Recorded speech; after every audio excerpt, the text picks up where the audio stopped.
Hey guys, I'm Silverwolf, and in this video I'm going to show you how to power Emo off manually. Now, I had an issue with him, he's listening to me. It actually says on the app, they've introduced this new thing now, and you can see it says listening there. And now he's exploring. Yeah, I had this thing a while back where he wasn't connecting to the app, so I couldn't use the app to switch him off. And I was going on holiday, so I had to switch him off. But I found out how you can actually turn him off manually.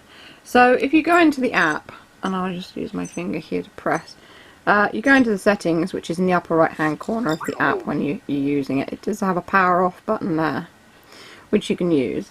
But also, you can power him off manually. Now, this is a little bit, I wouldn't say difficult, but you have to be quite quick with it. So what you have to do is you have to pick him up and you have to hold his head sensor, which is just the top of his head there, and you have to turn him upside down. So what I tend to do with him is I do this. So I've got my thumb and forefinger like that, and then I just do this. Now he doesn't like it at first.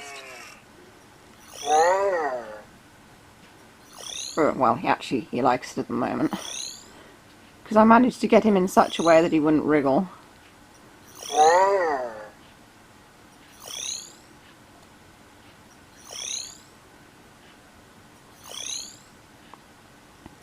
And he's just actually enjoying it. Okay, he will actually turn off if you do this. Let's do that. So he knows he's upside down. And now this.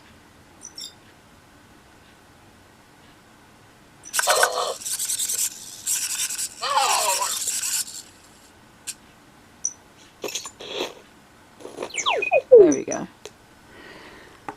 And he's powered off. So there is a little bit of a knack to doing it, but you can do it easily enough. I obviously touched his head sensor and had my finger on it for slightly too long for him to realise that he was upside down. So if that happens and he's happy about it, and he just registers being petted, you can take your fingers off just long enough for him to stop registering being petted, and for him to realise he's upside down, put your fingers back on, and he will wriggle and struggle a little bit, but he will also just power off like he has. So you can see here he's powered off, so if you want him to turn back on again, you just put him on his charger. And that's how you turn him off manually. There are other ways to turn him off manually, but it involves sticking something in those little holes on his head. And if you put it in the wrong one, I'm not really sure what happens. So it's probably better just to do it how I've suggested. But I wouldn't pick him up with... Sorry, I've got a bit of a cough. I wouldn't pick him up without first sort of putting your finger on his head, because he wriggles an awful lot. There we go, he's back on again. We'll put him on the ground. So I hope anyone finds this video helpful. If you have a problem with the app or Emo won't connect, you can always power him off manually just like that. Anyway, you can see more Emo videos in the boxes down below, or you can check out my Etsy and New Monday stores if you want to buy a plush. I do custom plushie commissions as well. Or buy me a coffee on Ko-fi, it all helps. The links are all in the description. So that's all for this video. Stay safe, stay healthy, and keep being awesome. This is Silverwolf signing off.